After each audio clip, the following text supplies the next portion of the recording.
마태복음 5장 38절, 39절, 40절 이 세 절만 우리가 같이 합독합니다. 자, 시작. 또 눈은 눈으로 이는 이로 갚으라 하였다는 것을 너희가 들었으나 나는 너희에게 이르노니 악한 자를 대적지 말라. 누구든지 내 오른편 뺨을 치거든 왼편도 돌려대며 또 너를 송사하여 속옷을 가지고자 하는 자에게 겉옷까지도 가지게 하며. 아멘. 자, 여러분 이 말씀 읽은 이 내용도 우리가 무엇을 말씀하는 건지 사실 오른편 뺨 되면 왼편도 돌려대주라는 것은 무슨 말인지 좀 이해될 것 같긴 한데 속옷 벗어달라 하면 겉옷까지 벗어주라 하는 말씀 여러분 이해되십니까? 뭘 말하는지 이해되세요? 에? 누가 감히 속옷을 벗어달라 하겠어? 아니 여러분은 누구에게 속옷 나 좀 벗어줘 해본 적 있으세요? 없죠?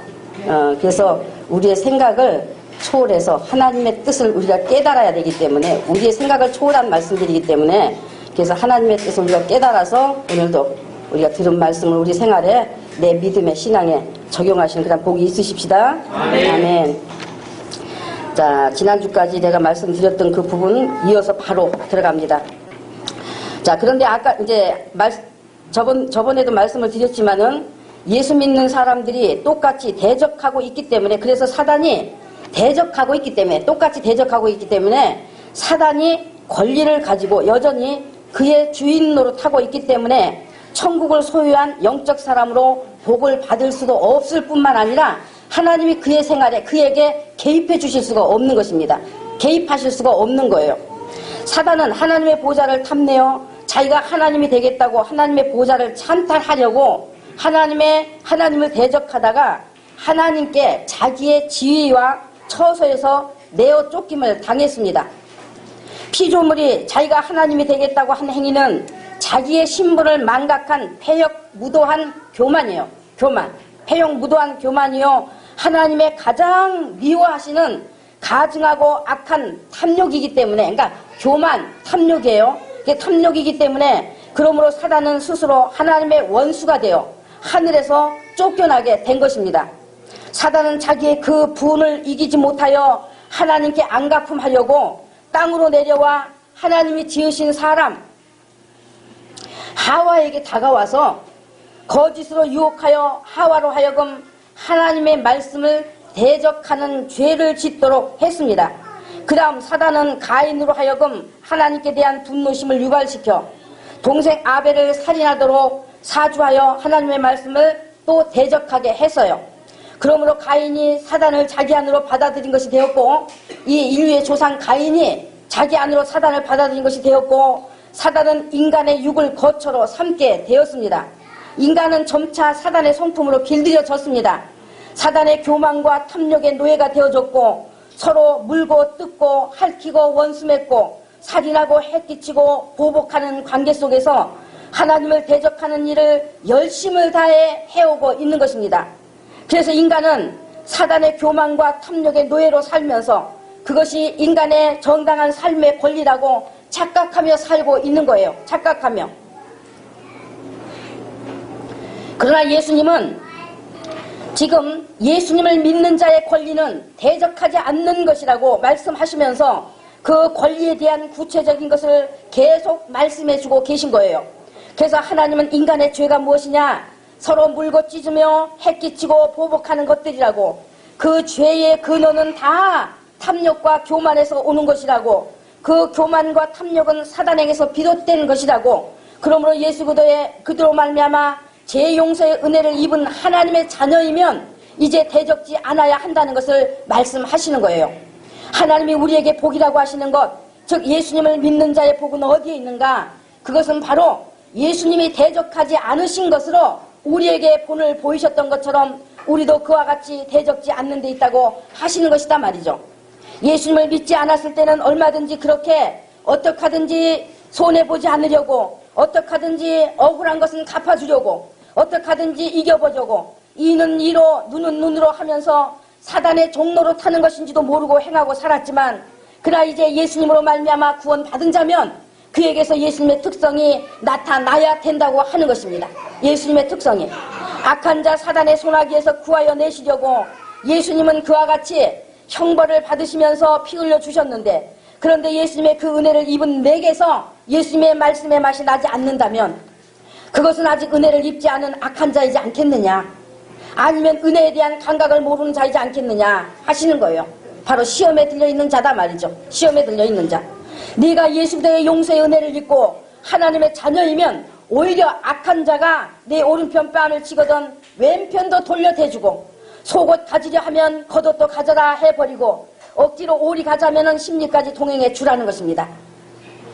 우리는 예수님의 말씀에 반기를 들고 항의하고 싶겠지만은, 그러나 그것이 하나님 자녀의 특성이라는 거예요. 하나님 자녀의 특성. 하나님의 아들 예수님의 성품이요, 또한 예수님으로 아들의 신분이 되어진 믿는 자에 나타나야 되는 성품이요, 천국이 그의 천국이라 하시는 것입니다. 예수님은 그래서 우리에게 말씀만 베푸신 것이 아니라, 예수님은 우리에게 말씀만 베푸신 것 아니에요. 말씀만 베푸신 것이 아니라 말씀하신 그대로 사셨습니다. 그대로.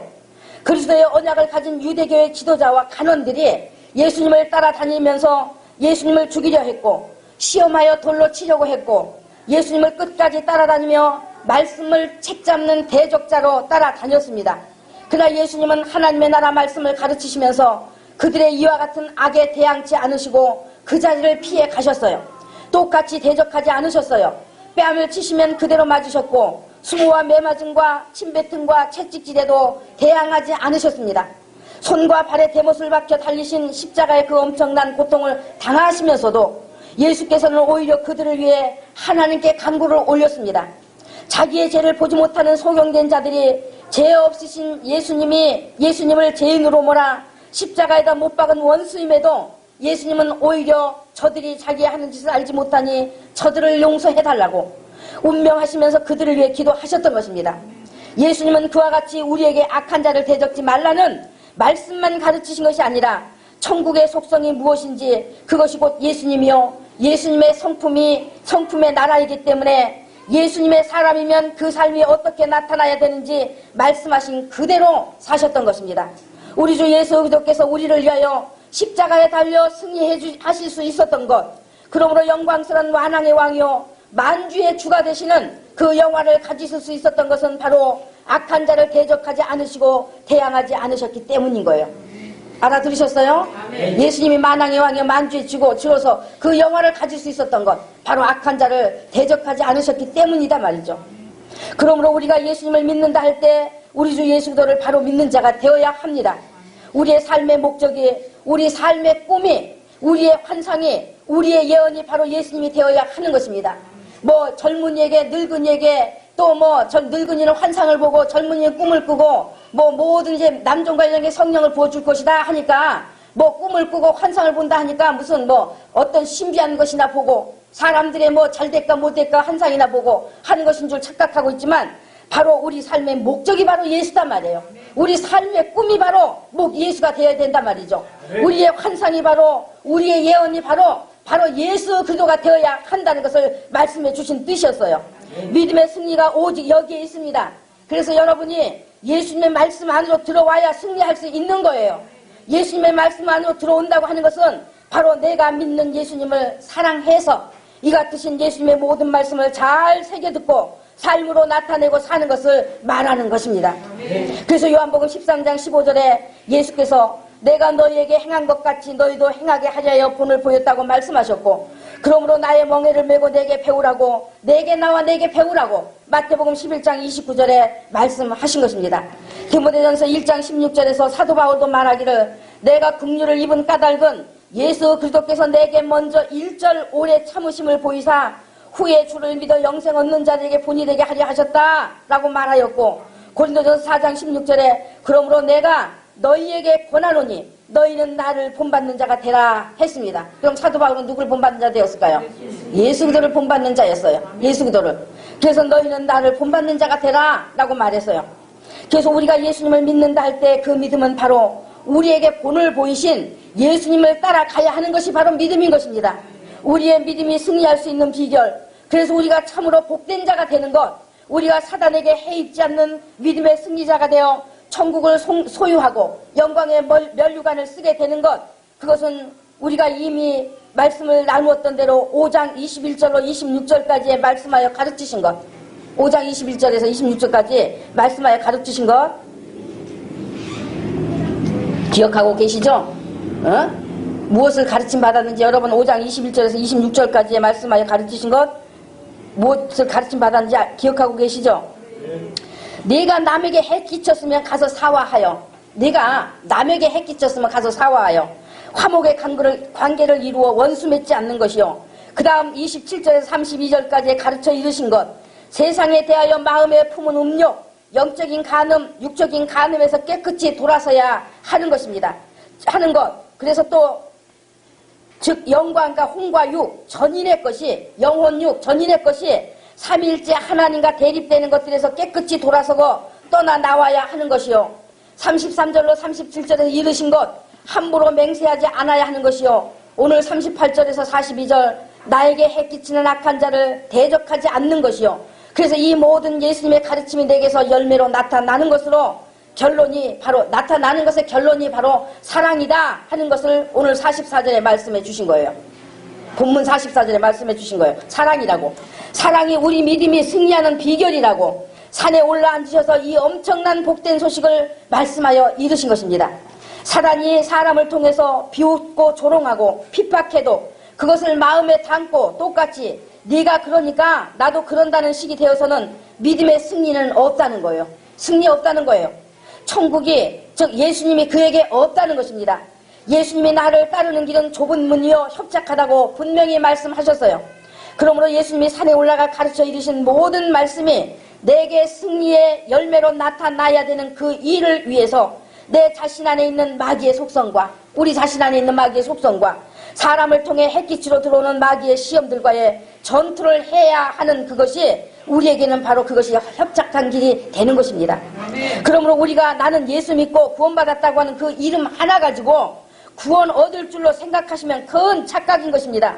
예수 믿는다는 그것만 가지고도 구원받아 천국에 들어가게 된다고 하면 예수님이 협착한 길이라고 말씀하실 필요가 뭐 있겠습니까? 협착한 길이라고 말씀하실 필요는 없는 것입니다.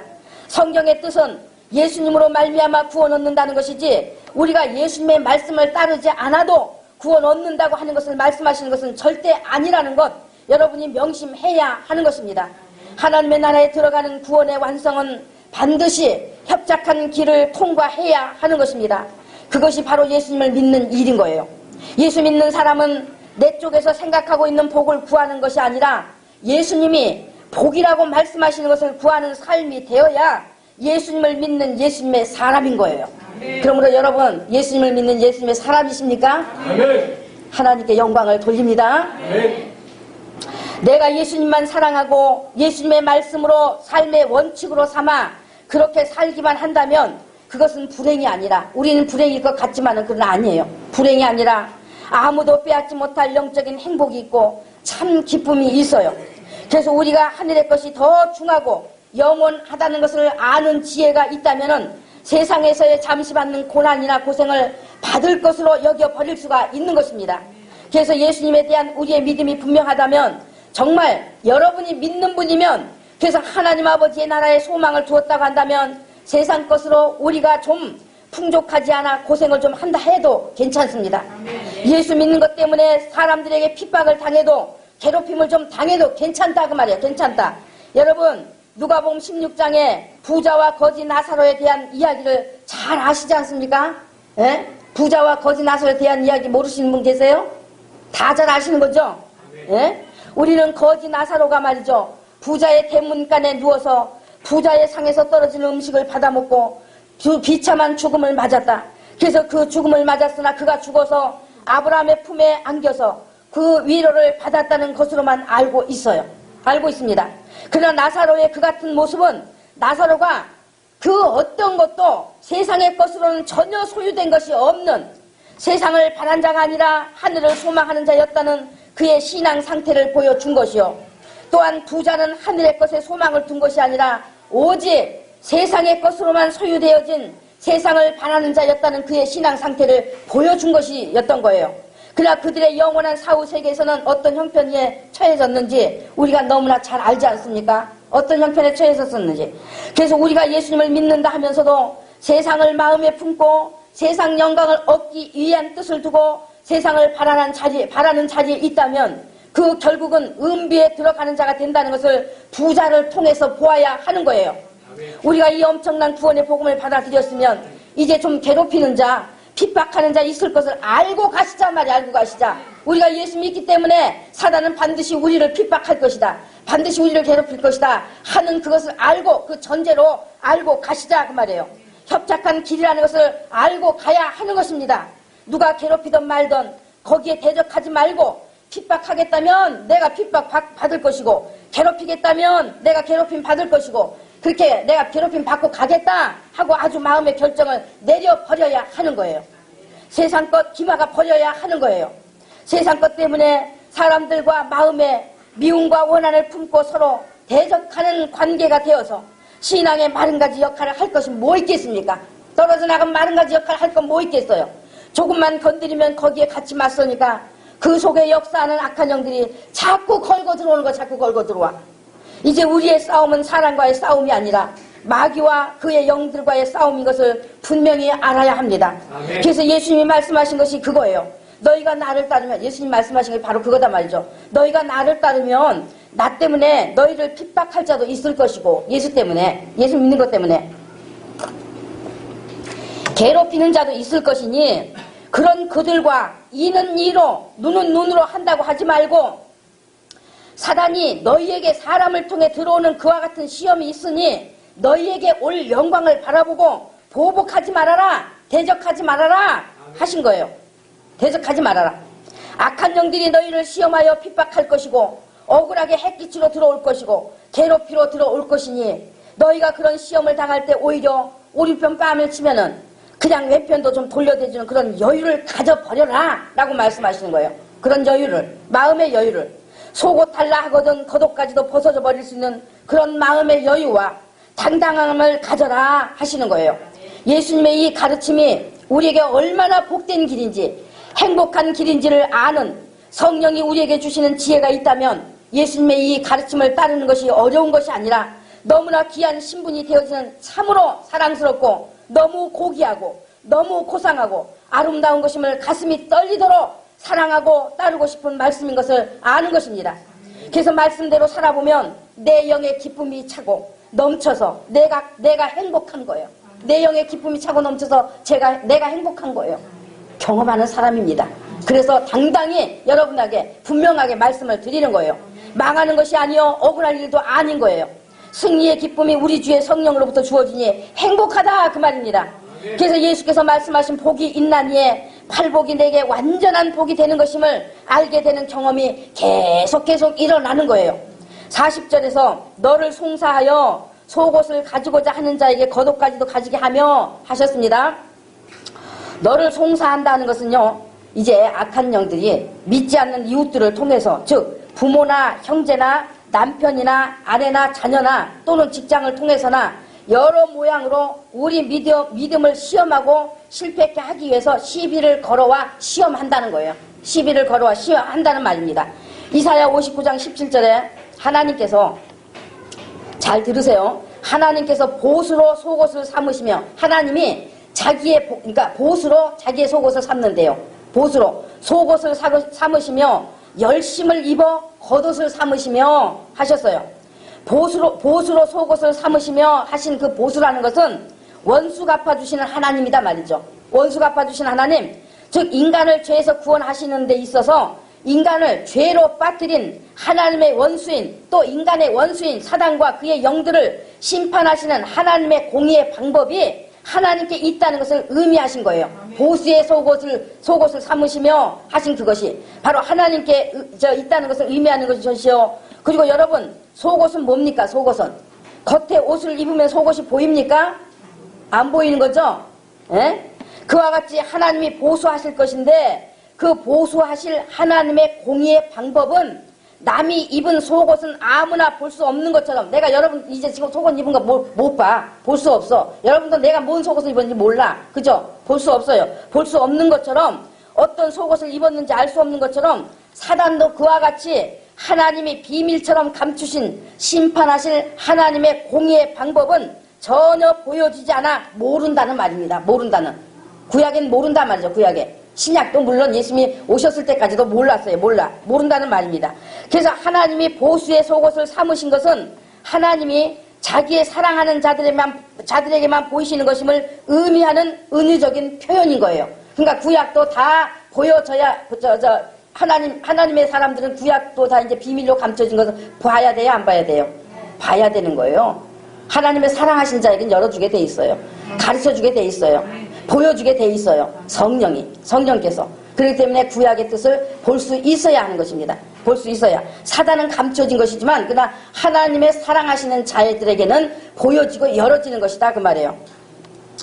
열심을 입어 겉옷을 삼으시고 하신 것은 하나님이 열심을 입어 겉옷을 삼으시고 하신 것은 이와 같으신 하나님의 구원하시는 뜻을 아주 입은 옷처럼 입고 있는 옷처럼 하나님의 열심을 다해 반드시 이루실 것이다 하는 것을 의미해 주고 있는 거예요. 그러면 사단에게 비밀이었던 하나님의 보수의 속옷으로 삼으신 분이 누구실까요? 바로 예수 그리스도이십니다. 시편 21편 18절에 내 겉옷을 나누며 속옷을 제비 뽑나이다 했습니다. 바로 예수 그리스도께서 하나님의 보수의 속옷으로 십자가에 달리실 때에 겉옷과 속옷을 다 벗기고 로마 군병들이 예수님을 십자가에 못 박은 자들이 겉옷과 속옷을 다 벗기고 벌거 벗기운 채로 달리셨어요. 예수님이 십자가에. 지금 보기에 좀 그러니까 좀 뭘 좀 이렇게 걸치듯이 이렇게 그 성화라고 하는 거 그림 그려 나오는 것들 여러분 보시죠? 거기에 뭐 좀 걸친 것 같이 보이죠? 그러나 보기에 좀 그러니까 걸친 것처럼 했지만은 그러나 온전히 벌거벗기운 채로 십자가에다 못 박았단 말이에요. 십자가에다. 그래서 시편의 말씀과 이사야의 말씀이 그대로 응한 것이 되었고 예수님을 십자가에 못 박은 자들이 그 겉옷과 속옷을 제비 뽑아 나누어 가짐으로써 하나님의 진노의 날에 받을 하나님의 심판을 그들이 스스로 자기의 것으로 받아들인 것이 되었던 거예요. 자기의 것으로. 뭔 말인지 이해가 되나요? 자기의 것으로 받아들인 것이 되었던 것입니다. 예수님의 속옷과 겉옷을 나누어 가짐으로써 그들이 바로 이제는 하나님의 진노의 날, 보수의 날에 정말 그들이 하나님의 심판을 받을 것이라는 것을 자기의 것으로 받아들인 것이 되었다 그 말이에요. 그러니까 자기의 것을 자기의 것으로 찾아 가져갔다 그 말이에요. 그래서 예수께서 오셔서 아주 공의로운 방법, 즉 죄는 심판하시고 의인은 살아나게 하신 이 공의로움으로 인간은 살리시고 죄를 가져다 준 사단의 사망 권세는 깨뜨리고 심판에 들어가게 하신 것입니다. 그래서 예수님이 오늘 너를 송사하여 속옷을 가지고자 하는 자에게 겉옷까지도 가지게 하며 하신 것이 바로 속옷은 우리 안에 가진 탐욕, 교만을 말하는 거예요. 탐욕, 교만. 그래서 마귀의 영들에게 믿음의 시험이 들어오면 과거에 사단으로부터 받아들인 그 같은 탐욕, 교만 다 줘버려라 하신 말씀인 것입니다. 사단이 네 안에 탐욕이 있고 교만이 있는지 시험하러 들어온단 말이에요. 시험하러. 그러면 시험하러 들어오면 그냥 넘겨줘 버려라. 쉬운 말로 우리가 이제 쉽게 이렇게 깨달아 볼 수 있는데 벌써 그걸 말씀하는 거예요. 넘겨줘 버려라. 교만과 사단의 것이니까 교만, 탐욕 다 넘겨줘 버려라 하는 말씀이에요. 탐욕에 잡혀서 그것을 이루려고 지금까지 네가 있는 이로 눈으로 하면서 핥히고 싸우고 미워하고 원수매주며 열심히 살아왔던 그 인간의 탐욕 중에서 생겨난 더러운 그 열심, 그죠? 그렇게 살려고 얼마나 열심을 품고 살아왔습니까, 인간이? 얼마나 열심을 땅의 것을 이루려고 그 탐욕을 가지고 말이죠. 오로지 땅의 것을 위해서 세상 부귀명예 어떤 그런 영광 얻으려고 말이죠. 얼마나 열심을 다해 달려왔습니까? 그러니까 그게 바로 겉옷이에요. 열심히 행했던 그것이 바로 겉옷이에요. 그러니까 탐욕 중에서 생겨난 더러운 그 열심을 다 함께 줘버려라 하시는 것입니다. 예수께서 이미 인간을 그 탐욕과 교만의 죄에서 구하시려고 수치를 당하시면서까지 사단의 것은 사단의 것으로 돌려줘 버린 것이 되었으니 그러므로 너희가 정말 예수님을 믿는 예수님의 사람이라고 하면 함께 심판에 들어갈 사단의 것을 사단이 가지도록 다 사단에게로 줘야 한다고 하는 거예요. 사단에게 돌려줘버려야 한다고 하는 거예요. 그래서 우리가 예수님이 우리의 구주이심을 믿고 예수께로 나오면 악한 자들이 여러 모양으로 시비를 걸어와 우리가 참으로 예수님께 속한 자인지 시험해 본다고 하는 거예요. 예수께 속한 자인지 시험해 본다. 예를 하나 들어보겠습니다. 자, 그것은 이제 예를 하나 들어볼 텐데 그것은 다음 주로 넘어갑니다. 드라마가 그렇더라고요. 자, 마태복음 5장 38절에서 48절까지의 말씀 내용 중에서 우리가 지난주에 또 말씀을 나누었고 그대로 이어서 오늘 또 말씀을 드리고 우리가 은혜를 받겠습니다. 예수께로 나오면 악한 자가 여러 모양으로 이제 시비를 걸어와 우리가 참으로 예수께 속한 믿음에 있는지 시험해 본다는 거예요. 시험해 본다. 아셨죠? 반드시 악한 자가 우리가 믿음에 있는지 시험해 본다.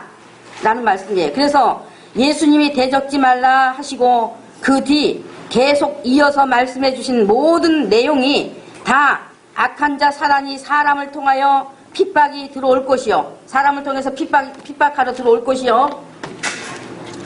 믿음의 시험이 들어올 것이라는 것을 암시해 주신 말씀이라는 것, 여러분 이것을 먼저 분명히 아셔야 됩니다.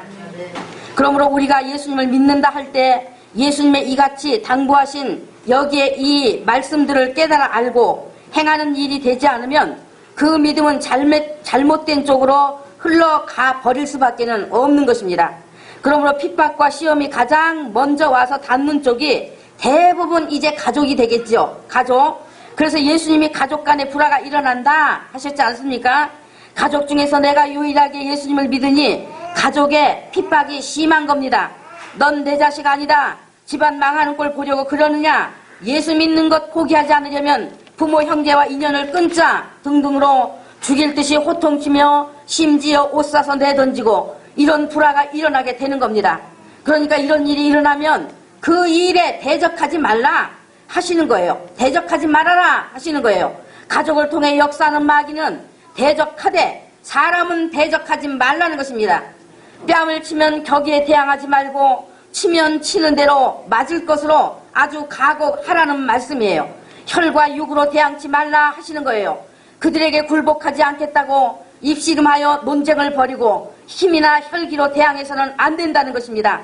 예수님을 믿는다는 이유로 부모가 대노하여 너는 내 자식이 아니라고 너에게는 내 재산을 상속해 줄 수 없다고 이런 경우에 정말 그 재산, 그 물질 기쁘게 포기할 수 있어야 한다는 거예요. 기쁘게 포기할 수 있어야 하는 거예요. 하는 거. 예? 왜 내 것 아니잖아요. 부모 건데.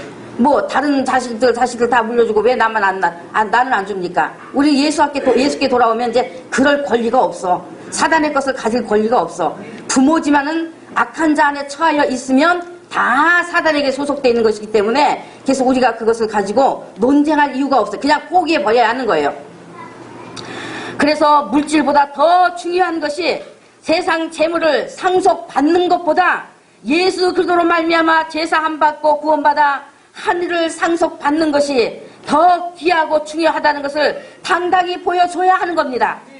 이 같은 시험 앞에 아이고 포기하지 않으려고 이 같은 시험 앞에 말이죠. 부모를 통해 형제를 통해 들어오는 이 같은 재물에 대한 시험 앞에 포기하지 않으려고 아무리 그래도 어떻게 그럴 수 있냐 저럴 수 있냐 하고 물고 찢으며 따지고 원망하고 싸운다고 하면 그것은 이미 악한 자에게 굴복해 버린 것이 된 거예요. 굴복해 버린 거예요.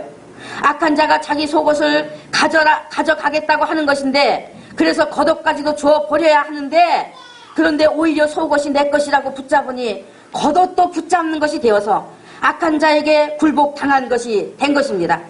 그에게 예수님이 주인이 되어 있는 것이 아니라 물질이 주인되어 있는 것이 드러나는 것이다 말이죠. 그래서 물질의 주인 노릇하는 악한 자에게 굴복당하고 두 주인을 섬기는 자와 같게 되었으므로 악한 자가 그의 삶에 끼어들어서 끊임없는 해코지하는 것을 당하고 살게 될 수밖에 없는 것입니다. 내가 예수님을 믿는다는 것 때문에 들어오는 모든 시비가 다 마찬가지예요. 마찬가지. 예수님 믿는 것 때문에 들어오는 시비 다 마찬가지인 것입니다. 그래서 예수 믿는다고 하는 사람들이 내 쪽에서 포기해 버려야 할 것들을 깨끗이 포기해 버리지 않음으로써 자기가 해를 입은 것 같은 억울한 마음을 품고 분함과 원망의 마음을 품고 있는 것 때문에 그 영혼이 어두운 가운데 붙잡혀 있는 경우들이 많다는 것을 여러분이 알아야 하는 것입니다. 물질의 욕심 때문에 악한 자 안에 처하여 있는 믿지 않는 가족이나 친지들 또는 이웃들과 원망하고 시비하는 관계가 되어 있다고 하면 그는 아직 예수님 안에 들어오지 않은 것입니다. 믿음에 대해서 아직 알지 못한 이방인입니다. 그러나 정말 그가 예수님을 믿는다면, 즉 믿음에 대해서 아는 자면 그것은 자기의 것이 아니라 사단이 권리를 가진 것들이라는 것을 아는 것이요, 그러므로 깨끗이 포기해야 한다는 것을 아는 것입니다.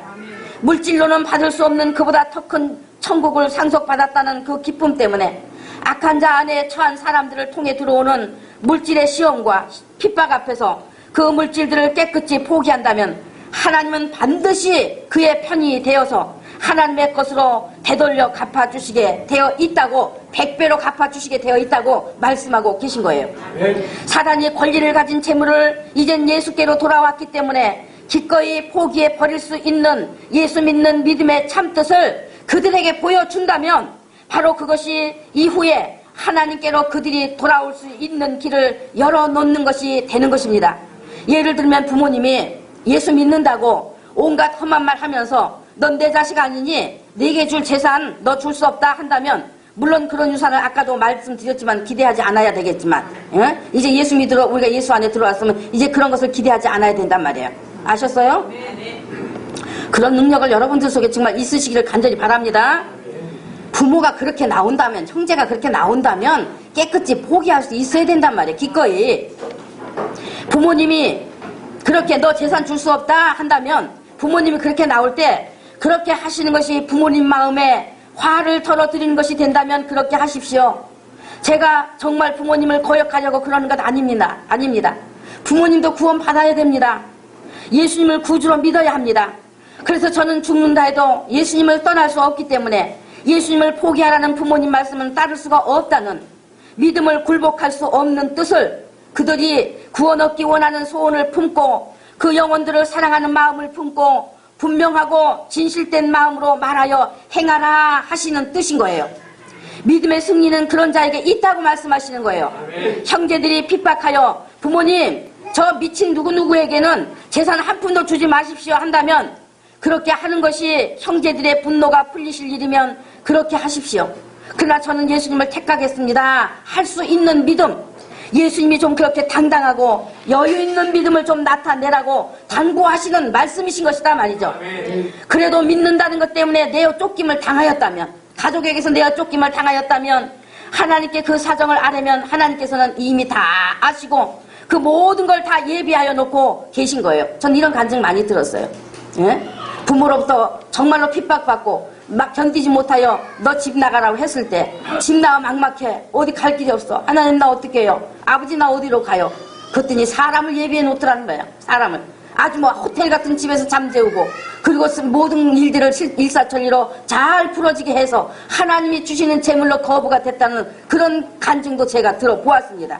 분명한 사실입니다. 그것은 다 예비해 놓고 계신단 말이에요. 예비해 놓고 하나님의 것으로 살도록 예비해 놓고 계신 거예요. 정말 하나님의 돌보심의 은혜를 그런 때 진짜 놀랍도록 경험하게 되는 것입니다. 또한 그들을 미워해서도 원망해서도 안 되는 거예요. 그렇다고 해서 그들을 미워하고 원망해서 안 된다는 거 여러분 이제 다 아시죠? 절대로 미워하면 원망하면 그들을 구원의 길로 이끌 수 없어요. 나도 구원 받을 수 없어요. 절대로 내 마음에 그런 것들을 품고 있다면. 믿음의 승리가 거기에 있는 것이요, 그들에게 핍박이 있을 것을 알고 있어야 한다는 것을 이미 여러분에게 말씀을 드렸잖아요. 후에 또한 반드시 그들을 예수 믿을 수 있게 하는 큰 동력이 되는 것입니다. 미움이나 원망의 것들이 정말 절대로 자기 속에서나 입에서나 없어야 하는 거예요. 내가 살고 그들을 살리기 위해서는 이런 부정적인 악한 자의 요소가 없어야 하는 거예요. 정말 구원에다가 영혼을 사랑하여 예수 믿게 하는 데다가만 뜻을 두고 목적을 두고 행하라 하는 것이 바로 오늘 38절에서 48절까지의 말씀하신 뜻인 것입니다. 그래서 원수 맺자고 들어오는 그들을, 그래서 원수와도 같은 그들을 원수로 여기지 않고 그들의 구원을 위해서 행하는 것이면 그가 바로 하나님의 아들이라고 오늘 48절에서 46절에서 말씀해 주시는 거예요. 그가 바로 하나님의 아들이다. 하나님의 아들. 하나님의 아들이 되는 것, 나를 핍박하고 괴롭히는 원수와 같은 그 악한 자도 사랑하여 기도하는 자가 된다고 하는 거예요. 좁은 문으로 들어와 협착한 길을 가는 그들이 하나님의 아들이 된다고 하는 거예요. 나도 예수님 믿습니다 라는 말만 있는 자가 하나님의 아들이 아니라 예수님 가신 길을 나도 같이 따라가야 하는 자라야, 따라가는 자라야 하나님의 아들이 된다고 하는 거예요. 그러면 여러분 어떻습니까? 여러분 하나님의 아들 되셨습니까? 만일에 그들의 구원을 위해서 그 목적 때문에 싸워야 할 일이면 싸울 수는 있습니다. 구원을 위해서 지혜롭게 싸워야 할 일이면 싸울 수 있단 말이에요. 그러나 그 마음에 없어야 되는 게 뭐예요? 원망이나 미움이 없어야 돼. 지혜롭게 지혜를 가지고 싸워야 될 일이면 싸워서 그를 이끌 수 있다면 싸워도 된단 말이에요. 마음에 미움이나 원망 같은 거 품지 말고 싸울 수는 있습니다. 다투어야 할 일이면 다툴 수는 있습니다. 그러나 혈기와 분으로 싸우고 다투는 것은 하나님의 방법이 아닙니다. 마음의 미움이나 원망 등을 가지고 다투고 싸우는 것 하나님의 방법이 아닙니다. 그래서 싸운다 해도 다툰다 해도 그 속에는 미움이나 분노가 없어야 하는 거예요. 원망이 없어야 하는 거예요. 그것은 악한 자 사단의 것이기 때문에 거기에는 악한 자의 비웃음만 사게 되는 것입니다. 끝없는 조소가 따라붙게 되는 거예요. 그래서 세상을 포기할 때 즉 속옷도 겉옷도 다 가지도록 하면 그는 하나님의 주시는 것으로 더 큰 것으로 복을 경험하게 되는 거예요. 예수님이 분명히 그것을 말씀하셨습니다. 여러분 예수님께서 여러분하고 농담 따먹게 하시는 말씀을 하신 것 아니라는 것 여러분 분명히 믿으십니까? 네. 그러면 말씀대로 행하시는 믿음이 되어야 하는 것도 아시지 않겠습니까? 네. 예수께서 마가복음 10장 29절로 30절에 내가 진실로 너에게 이르노니 나와 및 복음을 위하여 집이나 형제나 자매나 어미나 아비나 자식이나 전토를 벌인 자는 금세에 있어 집과 형제와 자매와 모친과 자식과 전토를 100배나 받되 핍박을 겸하여 받고 내세의 영생을 받지 못할 자가 없느니라 말씀하셨어요. 분명히 말씀하셨습니다. 다시 그들을 얻는단 말이에요. 에? 그들에게 버림받지만은 그러나 그들을 내가 이끌어서 하나님 앞으로 돌아오게 할 수 있단 말이에요. 100배나 얻는다 말씀해서 100배나. 우리가 이 말씀에 대한 의미를 깊이 깨달으셔야 되는 거예요. 여러분이 간혹 저에게 감탄하시며 물으시는 것이 있지 않습니까? 목사님은 어떻게 그렇게 성경을 깨달을 수 있었냐 하고요. 저는 예수님의 이 말씀을 깨닫기 전에 포기해야 될 것들에는 포기를 잘 해버렸었습니다. 포기를 잘 해버렸었어요. 예수 믿는다는 것에 핍박을 받은 적은 없었지만 그러나 물질로 시험하는 것에 대해서는 깨끗이 포기할 줄을 알았어요. 내가 당장 끼지를 잊지 못하는 상황 속에서도 삶이 공고하여 죽을 것 같은 상황 속에서도 시험이 들어오는 물질에 대해서는 깨끗이 포기할 줄을 알았던 것입니다. 그래서 돌이켜보면 참으로 감사한 일이었고 이후에 말씀을 깨닫고 보니 하나님의 은혜였었다는 것을 더욱 실감하게 되었던 것입니다. 말하자면 내 안에 탐욕과 교만을 용납지 않았단 말이에요. 용납지 않았어요. 용납지 않으니 성경 말씀을 깨닫는 것이 되었고 영적 세계를 보는 것이 되어진 것입니다. 가려진 것이 없으니 어두움이 없으니 당연히 성경 말씀 깨달을지 있지 않겠습니까? 교만과 탐욕을 용납지 않으니 어둠이 내게서 떠나니 바로 성경 말씀이 열려져 보이더라 그 말이에요. 41절에서 오늘 41절에서는 누구든지 너로 억지로 오리를 가게 하거든 그 사람과 심리를 동행하고 하셨어요. 억지로라는 단서를 붙여놓으셨어요. 여기서 억지로라고 했단 말이죠. 억지로. 그러니까 내가 원하는 것이 아니다 말이에요. 내가 원하는 것 아니다 말이죠. 내 뜻과는 상관없이 악한 자가 사람을 통해서 악한 영이 사람을 통해서 믿지 않는 사람을 통해서 무리한 요구를 가지고 시험하러 들어온다는 거예요. 다시 말하면 네가 어디 진짜 믿음을 가졌는지 보자 하는 식으로 의도적으로 계획적인 작전을 짜서 어떤 방법을 가지고 그 사람의 믿음을 시험하러 들어온다는 거예요. 나는 오리를 가질 의사가 없는데 내게는 지금 의사가 없는데 억지로 오리를 가자고 그의 성격과 믿음을 테스트하러 들어온다는 것을 암시해 주는 말씀입니다. 예를 들면은요, 제가 간증을 하나 드릴게요. 예를 들어서 이것은 이제 옛날에 복음이 들어온 이 초창기 때쯤에 있었던 실제 이야기입니다. 제가 실제 이야기를 제가 들었어요. 초등학교 5학년 여자아이가 주일이면 열심히 교회에 출석한 거예요. 교회를 출석했어요. 그러니까 그 아이가 사는 마을이 그 집안에 이제 문중이 모여 사는 곳으로서 양반들이었다는 거예요. 문중만 모여 사는 곳.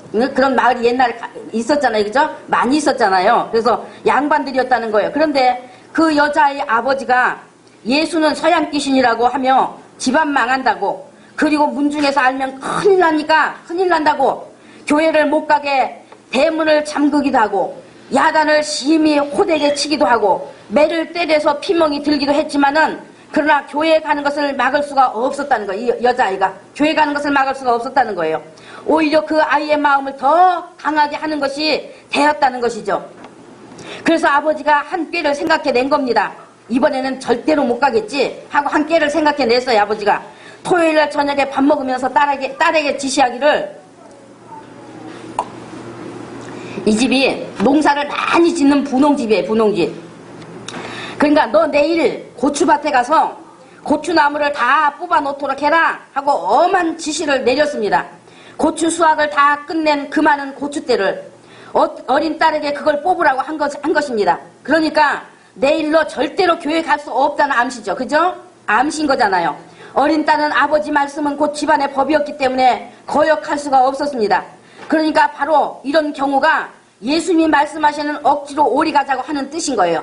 억지로. 이해되셨어요? 그러니 교회는 가야 되겠는데 또 아버지의 명령도 분위기 보니까 어길 수가 없어. 굉장히 난감한 겁니다. 그래서 엎드려 하나님께 기도했어요. 아버지 하나님, 저 어떻게 해요? 내일 교회 못 가게 아버지가 술을 쓰시는데 저 어떻게 해요? 하고 기도하는데 그 순간 문득 오늘 밤에 뽑자라는 생각이 난 겁니다. 마침 밖을 보니 밖엔 떠있는 달 때문에 어둡지 않았고 밖이 어둡지를 않았다는 거, 달 때문에, 달이 밝았기 때문에 어둡지 않았다는 겁니다. 고추밭으로 즉시 달려가서 그 밤에 밭을 보고 있자니, 밤에 이 밭을 보니 밭이 얼마나 저 크게 보이겠어요. 그러니까 왜 그렇게 큰지 이 끝에서 저 끝이 안 보인 겁니다. 이 아이 눈에 보이질 않아. 저 끝이 안 보인 겁니다. 마음의 절망감도 있었지만 이 소녀는 바짝 말라있는 고추대를 뽑으며 주일학교 때 배운 네 줄을 가까이 하게 함은 그 찬송을 부르면서 뽑아나간 거예요. 뽑아나간 겁니다. 이제 눈물 날라 그래서 지금 읽기가 좀 힘들어요. 처음에는 자기가 생각해봐도 내가 어떻게 이런 생각을 할 수 있었을까 하는 생각에 신기하기도 했고, 내일 교회 갈 수 있다는 생각에 힘든 줄 모르고 오히려 고추대 뽑는 것이 재미가 있었습니다. 아버지는 내가 지금 고추대를 뽑는 줄도 모르고 내일 교회 못 가게 되었다는 것만 알고 주무시겠지 생각하니 마냥 신이 났던 겁니다. 그 여린 손으로 메마른 고추대를 뽑아 나가니 얼마나 손이 아픈지 중간쯤 뽑다 아파서 손을 보니까 부르터 터져서 피가 나고 있는 겁니다. 그렇다고 포기할 수 없었던 거예요. 손이 많이 아픈데 참고 뽑다 보니 나중에는 손에 감각이 없어져 아픈 줄도 몰랐다는 거죠. 밤새 그 메마른 밭에 고추대를 뽑고 나니 아침이 되었어요. 그래서 아침에 집에 돌아와 교회 가려고 나섰는데 아버지가 야 고추밭에 가냐? 물으신 겁니다. 아니요 교회 가요. 대답하니 아버지가 화를 버럭 내시며 오늘 고추대 뽑으라고 했지 않느냐? 하고 야단하신 거예요. 밤에 다 뽑았다고 말하는 딸의 말에 아버지가 기가 막혀서 딸 손을 잡아 끌고 밭으로 달려가 보니 정말 다 뽑아 정돈해 놓은 걸 본 거예요. 아버지가. 그런데 보니 고추대에 여기저기 빨간 것이 묻어있는 것을 보게 되었어요. 아버지가 그것이 무엇인지 유심히 들여다보고 그것이 딸아이의 손이 터져서 피가 나 묻은 것이라는 짐작이 마음에 치밀어 오르니 가슴이 뭉클하며 무너져 내린 것 같아 눈물이 핑 돌아 버린 겁니다. 아버지 눈에. 아버지가 기가 막혔어요. 기가 막혔어. 너 그렇게도 교회가 좋으냐? 그 틈을 타 딸이 아버지 내가 죄 지어서 지옥 가는 것이 좋겠어요? 죄 용서받고 천국 가는 것이 좋겠어요? 물으니 어느 부모가 천국이 있든 지옥이 있든 그거 상관없이 자식 지옥 가는 거 좋다고 하겠습니까? 에? 어느 부모가 그래 너 지옥 가. 나 지옥 가는 거 좋아. 어느 부모가 그렇게 말할 수가 있겠어요. 그죠? 여러분에게 딸이 그렇게 묻는다면 여러분 그래 너 지옥 가도 좋아. 할 수 있겠어요? 아버지가 대답을 못하고 있자 또 딸이 아버지가 대답을 못하고 있는 거예요. 그러니까 또 딸이 아버지 내가 죄 지은 것 때문에 감옥에 가면은 아버지가 대신 못 해주시잖아요. 어머니가 대신 못 해주시잖아요. 그러나 예수님은 내 죄를 대신해서 십자가에서 죽으셨어요. 그리고 하나님이 나를 딸로 삼으셔서 천국에 갈 수 있게 해주셨어요. 그래서 마땅히 교회 가서 예배 드려야 하지 않겠어요? 아버지도 저와 같이 예수님 믿고 천국 가요. 네, 아버지, 저와 같이 예수 믿고 천국 가셔야 돼요. 딸의 구구절절히 하는 말에 아무 대답도 하지 못하신 아버지가 딸아이의 손을 잡고 손을 살펴본 겁니다. 밤새 고추대 뽑느라 손이 통통 누워 손이 엉망이 되어 있는 거예요. 그래, 내 딸이 원하니 나도 교회 나가보마. 나도 교회 나가보마. 할렐루야죠? 네? 바로 이 딸이 사단이 아버지를 통하여 핍박한 그 핍박을 받고 또 계획적으로 오리를 억지로 가자고 했으나 심리를 가진 것이 되어서 아버지를 그 사단의 손에서 구해낸 케이스인 것입니다. 그러면 여러분은 이런 핍박이 있습니까? 에? 이런 정말 구원을 위해서 자기를 정말 희생하는 그런 오리 가자면 그냥 심리 가지고 그런 정신을 가지고 예수 믿고 계시냐고요. 에? 조금만 자기에게 어떤 해가 들어온다 치면 그냥 싸기심 지켜고 대들고 말이지 바락바락 하면서 말이죠. 자기도 구원 못 받고 가족도 구원받지 못하게 하는 그런 역할을 하고 있지 않는가 말이에요. 우리는 깊이 해줘야 하는 거예요. 여러분 이 딸의 이 간증에 대해서 이해가 좀 되시겠습니까? 네. 오늘 이 억지를 가자면 오리를 심리를 가져라 하신 예수님 말씀이 이제 이해가 되시겠어요? 네. 그 여자아이 하나로 그 집안이 변화를 받고 믿음의 승리를 이뤄낸 거예요. 그러면 그 아버지 가정이 믿음의 승리 이뤄냈다면 물론 그 온 문중동에서 핍박은 있었겠지만 그러나 그 핍박을 통해서 또 그 문중들이 구원하는 역사가 일어나지 않았겠습니까? 네. 우리가 바로 이 사람을 구원하는 길이 바로 이것인 거예요. 구원할 수 있는 것이 바로 이것인 거예요. 나는 내 마음에 미움 품고 원망 품고 늘 그냥 그 믿지 않는 자와 똑같이 행하면서 하나님 구원해 주자. 100번 해보세요. 100번. 사단이 그래 내가 구원해 줄게. 너처럼 내가 구원해 줄게. 하고 덤비는 것이단 말이죠. 하고 오늘날 말이죠. 예수 믿는다는 이름을 가진 사람들이 핍박 안 받으려고 타협하면서 교회 생활하고 있는 경우가 너무나도 많습니다. 주일날 그렇게 하나님이 거룩한 날, 너와 내가 약속한 날, 내가 너에게 생명을 준 날, 언약이 있는 날, 그러니까 그날을 우리 같이 이렇게 그날을 지켜 너와 나와 사랑하자.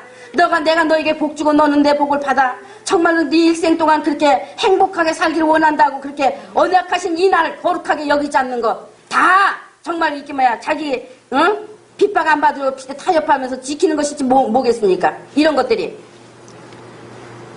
예수님 오신 이후부터는 자기의 육을 위한 것이 아닌 사람을 두려워서가 아닌 사람의 비유를 맞추기 위해서가 아닌 정말 구원의 길로 이끌기 위해서 그 영혼들을 구원의 길로 이끌기 위해서 그 영혼을 위해 기도하며 성령님의 지혜를 구하였으므로 성령이 주시는 뜻으로 행하는 것이 되었다면 그가 설사 정말 주의를 범했다 하더라도 그거 성령이 주시는 뜻으로 행하였다면 그것은 용납이 되는 거예요.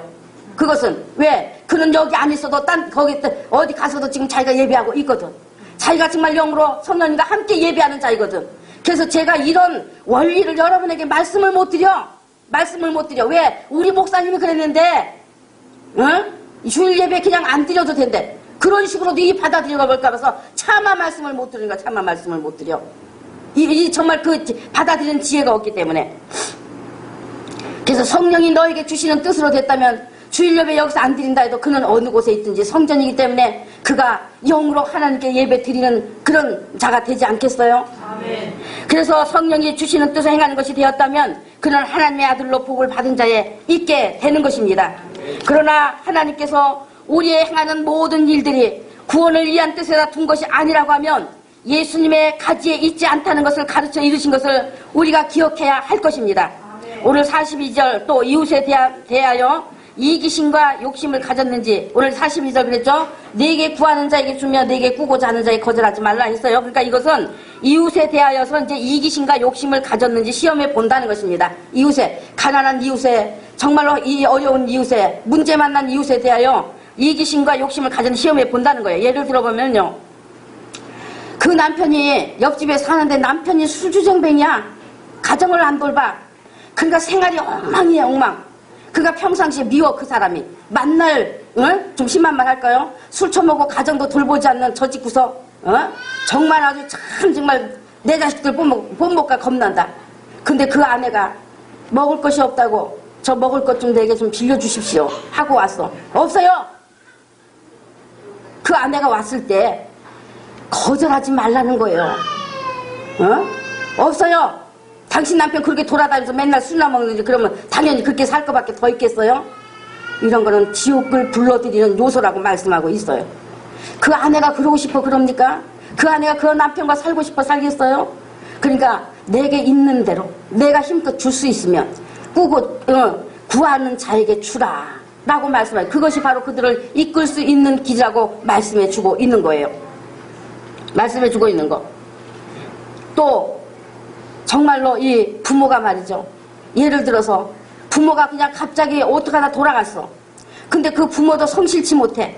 이웃에 맨날 피해나 끼치고 말이죠.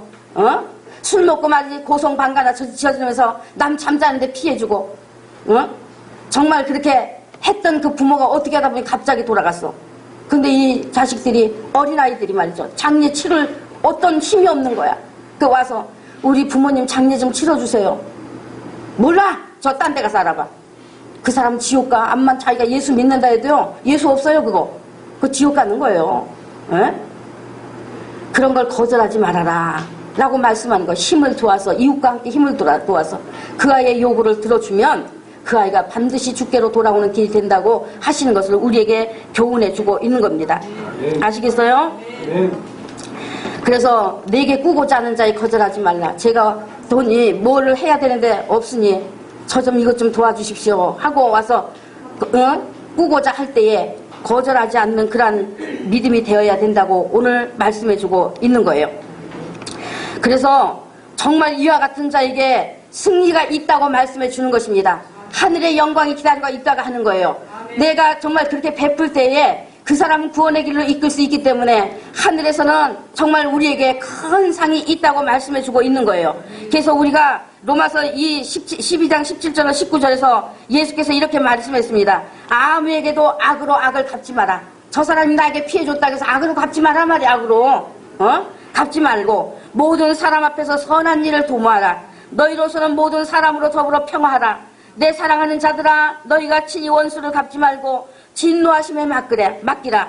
기록되었을 때 원수 갚는 것이 내게 있으니 내가 갚으리라고 주께서 말씀하시니라 말씀하셨어요. 네가 그리스도인이면 너를 해끼치는 원수가 있느냐? 그러면 그 원수 갚는 것은 내가 갚아줄 테니 네가 갚으려 하지 말고 나에게 맡겨라. 그리고 너는 그 원수하고도 평화하기를 힘쓰고 그 선한 것을 도모하라. 그러면 하나님이 친히 승리하게 해 주신다는 거예요. 네가 정말 믿음의 사람이라면 아무리 너에게 원수가 있어도 네 할 일은 네가 스스로 원수 갚는 것이 아니라 선을 도모하고 평화에 힘쓰는 일이라. 그러므로 스스로 원수 맺기에 더 힘쓴다면 그것은 이미 마귀와 손잡은 것이요 하나님을 인정하지 않겠다는 선언이 되는 것입니다. 하나님께서 갚아주시도록 맡겨버리고 나는 내 할 일을 할 때 그 원수의 목전에서 내게 상으로 갚아주신다고 오늘 예수님 말씀하시는 거예요. 하나님께서 자기가 사랑하는 자의 원수를 자기의 원수로 생각하신다는 거예요. 자기의 원수로 생각하신다는 거예요. 이렇게 하나님이 승리케 해주신다는 이 확신을 갖는다는 것 얼마나 당당하고 멋있습니까? 얼마나 큰 복이 되겠습니까? 그러므로 우리가 오직 사랑만 해야 될 이유는 진정으로 원수의 마음을 되돌려 악을 포기하게 하는 것이 되어 악에게 승리할 수 있는 무기이기 때문인 것입니다. 이처럼 예수께서는 악에게 보복하거나 비겁하게 굴복할 것을 요구하신 것이 아니라 진정 사랑으로 승리할 수 있는 비결을 우리에게 지금 가르쳐주고 계신 거예요. 아멘. 오늘 44절에 원수를 사랑하라 하시는 그 말씀의 뜻은 그가 어떤 어려움을 당하고 있으면 그 어려움에 함께 동참하라는 거예요. 그러니까 이제 42절의 말씀과 이제 상통하는 말씀인데 함께 동참하라는 거예요. 굶주리고 있으면 먹을 것을 베풀고 헐벗고 있으면 입을 것을 베풀어 주라는 것입니다. 핍박하는 자를 위해 기도하라는 것은 원수라 하더라도 핍박하는 자라 할지라도 그들도 복음을 듣고 언젠가 구원받을 수 있는 존재들이기 때문이라는 거예요. 이렇게 원수일지라도 핍박하는 자일지라도 기도하고 사랑을 실천하는 자가 봐도 하나님의 아들이라는 것입니다. 하나님의 아들. 그것은 아들이라면 아버지를 닮기 때문에 반드시 그렇게 하는 자라는 거예요. 죄로 인해 멸망받을 인간들을 위해 독생자를 내어놓으신 그 사랑, 인간을 사랑하신 하나님과 같이 우리가 하나님의 자녀라면 원수를 사랑하는 것으로 나타내 보여야 아들인 것이 증명이 된다는 것입니다. 예수께서 무리들과 제자를 앉혀놓고 놓으시고 예수님을 따르고자 하는 그들에게, 또한 오늘날 우리들에게 이 삶이 바로 진정한 참된 복을 받는 하나님 나라의 법이요, 사랑의 법이요, 진리의 법이라고 말씀해주고 계신 거예요. 내가 하나님의 아들이면 하나님께서 주시는 복을 내가 날마다 경험할 것이라고 하시는 것입니다. 하늘을 상속받아 하늘을 소유하는 자이니 내가 아들이면 말이죠. 내가 아들이면 하늘을 받아 하늘을 상속받아 하늘을 소유한 것이니 땅의 것이 무슨 문제가 되겠느냐? 문제가 바로 상이 따른다고 말씀해주고 있는 것입니다. 그러나 내 속에 아직도 불순물이 많이 있다면 하나님께서 광야 생활을 계속하게 할 것입니다. 그것이 넉 달이 될지 4년이 될지 40년이 될지 아니면 그냥 죽음으로 끝나버릴지 그건 각자 자신에게 달려있는 거예요. 자신에게. 우리가 이 같은 시험들 앞에 당장은 힘들지만은 그러나 내일의 복을 볼 수 있는 영적인 복을 가지고 영적인 안목을 가지고 이 산상수훈의 말씀을 자꾸 묵상하고 자신을 다스리고 행하는 그런 생애가 되셔야 할 것입니다. 행하는 그런 정말 소원하여 기도하시는 여러분이 되어지시기를 진심으로 바랍니다. 오늘 그래서 예수님 말씀하셨어요. 48절에 그러므로 하늘에 계신 너희 아버지의 온전하심과 같이 너희도 온전하라 라고 말씀하셨어요. 예수님이 하나님께 드려진 온전한 제물이 되셨던 것처럼 바로 우리도 예수님으로 사는데 온전하란 말이죠. 사랑에 온전하라는 거예요. 사랑에 온전하라. 지금 예수님께서 마태복음 5장 1장에서부터 지금까지 계속 말씀해 온 것, 그것을 우리가 정말로 받아들여 따르는 그런 사랑을 가지고 온전한 자가 되라고 말씀해 주고 계신 거예요. 그래서 우리가 하나님의 뜻을 이루는데 나를 맞추어 가야 되는 거예요. 하나님이 나를 맞추시는 것이 아니라 이제는 나를 맞추어 가셔야 되는 거예요. 처음에 예수님도 나한테서 하나님이 나를 맞춰 주셨어요. 그러나 하나님이 이제 정말 살아계시구나 하는 그런 고백을 통해서 하나님은 이제 네가 나를 맞춰라 라고 이끌어 가신단 말이에요. 그래서 오늘 예수님의 모든 말씀이 바로 우리가 하나님을 맞춰야 되는 말씀으로 주셨다는 것 여러분이 정말 아시고 모든 삶의 목적이 하나님께 예수님의 말씀에 맞추는 그런 목적이 되어지실 예수님으로 간절히 축복합니다. 아멘. 기도합니다.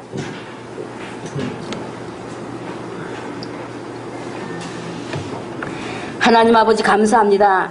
오늘 저희들 또 이렇게 예수님께서 산에 올라 앉으셔서 많은 무리를 앞에 놓고 또 오늘날 우리들에게 이렇게 너희는 정말 이제 예수 믿는 자면 이렇게 살아야 된다. 이것이 천국에서 나는 이제 천국의 요소요 속성이라고 하는 것을 말씀해 주시고 이와 같이 이 말씀을 따라 사는 자만이 예수님과 관계되어지는 것이요 예수님을 따라 사는 복된 자요 하나님의 상을 받는 아들이 된다는 것을 우리에게 이렇게 가르쳐주고 계십니다.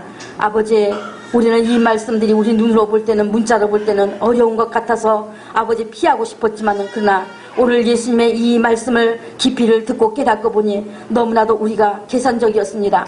헤아려 왔습니다. 하나님 우리 속의 마음에 정말로 미움을 두고 원망을 두고 아버지 행하면서 나도 구원받지 못할 길을 달려가면서 다른 사람들을 구원받지 못하는 그런 어리석은 죄를 범한 것이 너무 많았습니다. 아버지 회개하오니 용서하여 주옵소서. 이제 오늘 말씀을 우리가 들었으니 성령님께 저를 온전히 우리를 다 온전히 내어 맡겨 드립니다. 성령님 저희를 이끌어 주옵소서. 이와 같은 믿음의 삶으로 살 수 있도록 우리를 도와주시옵시고 아직도 우리가 아버지 정말로 아버지 우리 속에 가진 모든 것들 이제는 아버지 모든 것 다 성령의 능력과 말씀의 능력으로 내려놓음으로 인해서 이제는 정말 예수님을 온전히 우리 마음에 품고 행하는 우리들 될 수 있도록 도와주시옵소서.